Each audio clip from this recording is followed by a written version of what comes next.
Estamos recebendo aqui na redação do Jornal Vanguarda o analista político Arnaldo Dantas. Tudo bem, Arnaldo? Tudo bem, Ari, como está passando? Tudo ótimo. Vamos debater agora os últimos acontecimentos da política de Caruaru, né?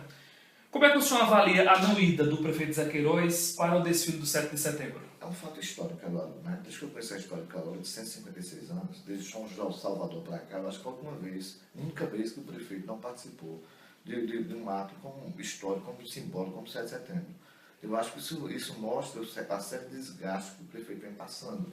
Não vem construindo uma agenda positiva ao longo desse ano de governo que ele iniciou. Ou seja, é um mandato que, no meu entender, é um mandato que não terminou do passado, esse mandato que não começou. Então, essa série de desgastes faz com que o prefeito se ausentou, não só de 17 de setembro, mas também no aniversário de Caruaru.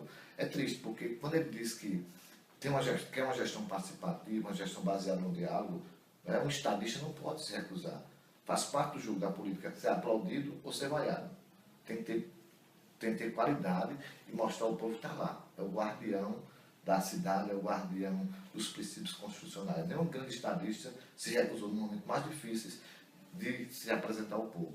Então, essa história da homenagem ao vice-prefeito Jorge Gomes não lhe convenceu? Não. Seria até uma coisa difícil para Jorge, né? Então, no caso de Jorge, então, no momento de aplauso vai Queiroz. No momento possível de uma vaia ou de uma contestação, você vai Queiroz no momento de aplauso e vai Jorge no momento de vaia. Então, você não pode delegar essa situação incômoda para Jorge.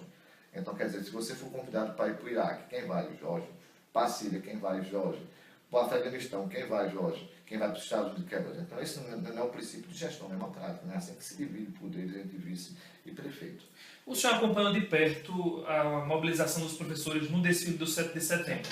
Qual é a avaliação que o senhor faz? A avaliação é muito boa. Foi contabilizado 178 professores. Os professores foram tranquilos, pacíficos, né? Em nenhum momento do desfile os professores foram provocados, ao contrário, foram aplaudidos. Faz parte do jogo democrático, entendeu? Em todo o país houve esse tipo de participação.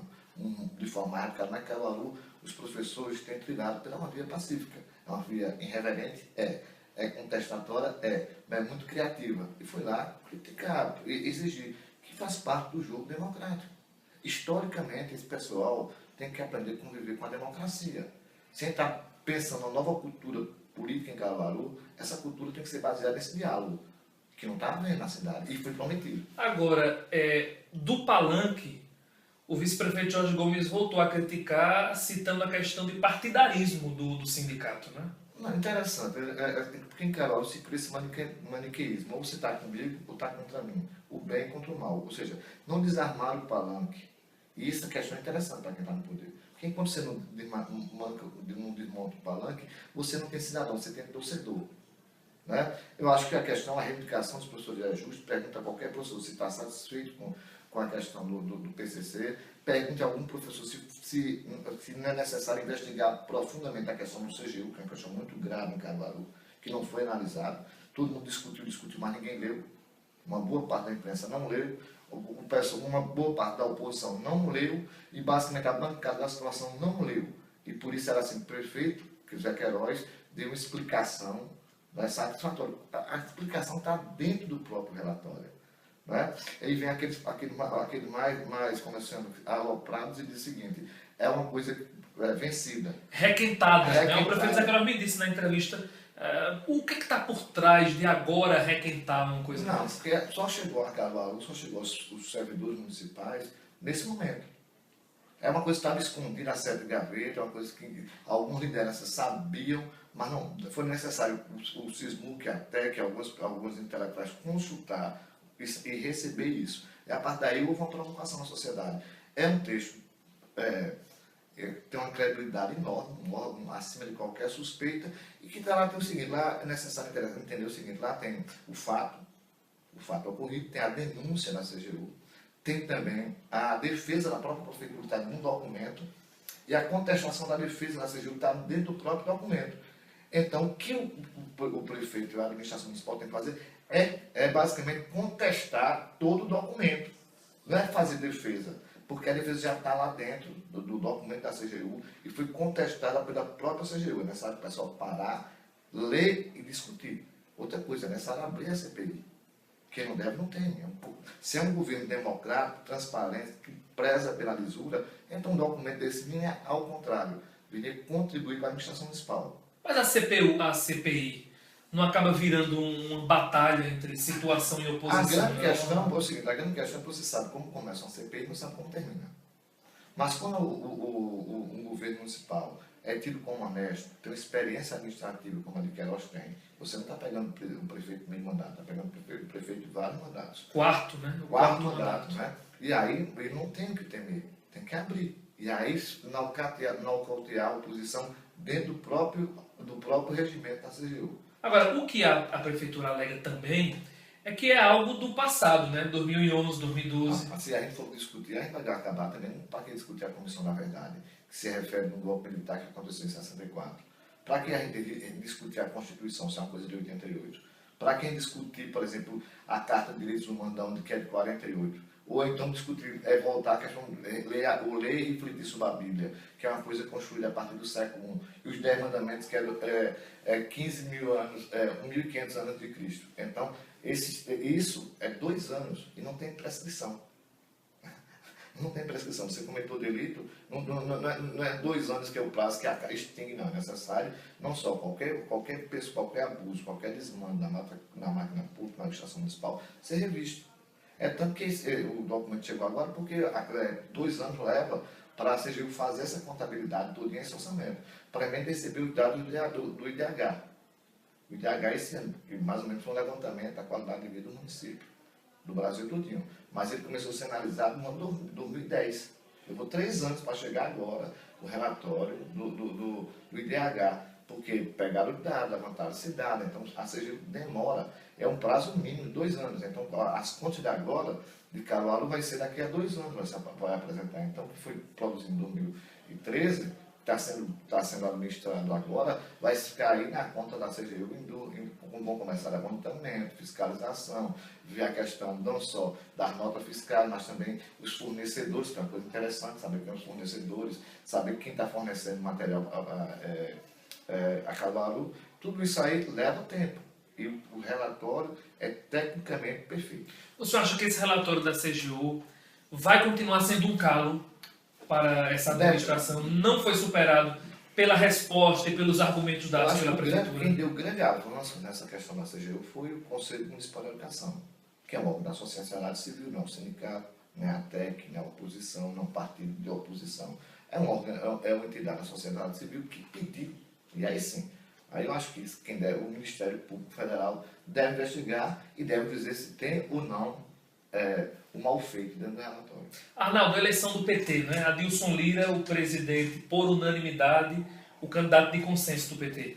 O PT tem que se reconstruir estadualmente, né? O PT, aquela briga fratricida no Recife, né, terminou o PT sucumbido em termos de liderança. As grandes lideranças nacionais saíram basicamente arrasadas. Não é necessário reconstruir o PT no Estado, é necessário o PT voltar à sua origem, né, voltar às suas bandeiras. O PT ficou muito acostumado com o poder, esqueceu os movimentos sociais, esqueceu as bandeiras de luta, e aí ficou um partido basicamente de algumas figuras, mas sem base. Então, busca em Caruaru reconstruir o partido, uma coisa inusitada. O próprio Adilson, que é do PT, figura histórica, não votou em nenhum candidato. Candidato a vereador do PT. Votou no pastor Jadiel, né? Votou no pastor Jadiel, que é um partido ideologicamente contrário ao PT. É uma questão do Estado. Mais que o PT com Adilson, e aí o próprio grupo majoritário, que é mais, de Luiz Caroline, fecha aí para evitar um racha e uma expulsão muito maior. Mas eu acho que dentro desse projeto do PT, o PT deve ter um candidato estadual. E esse recuo do Luiz, eu acho que é dar um passo atrás para a Duda na frente, porque ela começa a se qualificar, busca se qualificar para ser candidata a deputado estadual pela sigla. Uma candidata estadual do interior, que se der certo, o orçamento participativo é uma coisa que pode oxigenar essa administração municipal e tirar essa administração do caos administrativo que está. Falando nisso, o senhor vem acompanhando como esse orçamento participativo? Algumas pessoas criticando, especialmente alguns vereadores. O senhor analisa como o andamento desse OP da prefeitura? Tecnicamente, qualquer gerente consegue fazer. O difícil é você fazer politicamente. Né? Principalmente você tem um histórico em Caruaru de fisiologismo, de patriarcalismo, você tem uma herança chamada novos coronéis, toda uma estrutura arcaica. E os governantes pensam assim. Então, você tem que introduzir algo novo. Então, qual seria o papel hoje da Câmara de Vereador nesse orçamento participativo? Né? Então, a Câmara começa a refletir, porque esse orçamento participativo a comunidade vai discutir. Então, acaba com aquele voto de permuta, a troca de favores em torno de cargo na prefeitura ou em torno de favores, que garante o reduto político dos vereadores. Então, a OP, se garantir sua agilidade e eficiência, se valer mesmo da cultura política, então os vereadores e a Câmara têm que repensar a sua função. O senhor acha que a secretária Luiz vem conduzindo bem? Luiz tem qualidade, tem competência, agora sim é capaz. Será que a administração, a máquina administrativa, os secretários, né, a Câmara de Vereadores e os 17 partidos que fazem parte da base do governo comungam com essa ideia, vão abrir mão? Não vai estar ela isolada tentando... Ou então vão tentar desconstruir para manter seu espaço. O novo sempre cria problema. Então é muito difícil. Então, até que ponto esse orçamento não é mais um instrumento da estrutura política para cooptar os movimentos sociais e ligar à máquina administrativa? Ou é um movimento espontâneo, independente, autônomo, que busca uma nova forma de participação popular em Caruaru? Esse é o grande dilema do prefeito Queiroz. Durante a campanha e a posse, ele disse o seguinte: a partir da posse a entrar na rádio, eu vou ser o professor Mário Mendes. Ele foi claro nisso. Ele disse que a nova gestão ser pautada pela modernidade, a eficiência administrativa, participação popular, o diálogo. Esse é o eixo. Até agora esse eixo não começou. Essa gestão não começou. O líder da Câmara, também no dia da posse, disse: o fisiologismo está morto em Caruaru. Até agora também não vimos isso. Então a Câmara vem sofrendo desgaste por implantar essa medida. Como é que você vai implantar um orçamento participativo se não muda a cultura política? Então, ou Luiz faz o que pretende, ou então vai ser engolida pela gestão da máquina administrativa e, como sempre, vai ficar isolada e não conseguindo construir algo importante que é o orçamento participativo na cidade. Arnaldo, para a gente finalizar, com relação à oposição, a gente tem visto o Toninho, né, com agenda de candidato. Entrevistas em emissoras de rádio, visitas junto com o Tony, com Miriam. O senhor acredita numa dobradinha Toninho e Tony, um estadual e um federal? Não, você não pode negar que hoje você tem os candidatos, os pré-candidatos estão aí lançados, certo? E essa eleição vai ser interessante, essa eleição de deputado, porque vai credenciar quem vai se disputar a eleição para prefeito. Vai ser um novo cenário, né? A eleição para prefeito em Caruaru. Então, mesmo sendo derrotado, o grupo Tony Gel tem, o grupo Tony Gel, Miriam, Toninho, tem um grupo de votos em Caruaru, tem um reduto definido. E eles vão querer manter e ampliar esse reduto. É a forma dele. Principalmente aproveitando o desgaste da administração municipal, que prometeu muito e não fez. Ao mesmo caminho, caminha a Raquel, que já tem seu reduto consolidado, tem avançado, né, tem uma capacidade de diálogo imensa e consegue transitar em diferentes setores da sociedade. Então, basicamente, o cenário começa a se montar com Toninho, Tony, com Raquel, com Laura, com Vôlei, com Diogo Cantarelli e com outros candidatos que vão somar e vão dizer mais ou menos essa eleição vai definir o cenário político da grande disputa que vai ter em Caruaru com a eleição para prefeito. Querendo ou não querendo, vai ter uma renovação nesse mandato. Na próxima eleição vai ter uma renovação. Né? E que tudo indica, parece que o caminho marcha para o lado feminino em Caruaru. Conversei com o analista político Arnaldo Dantas.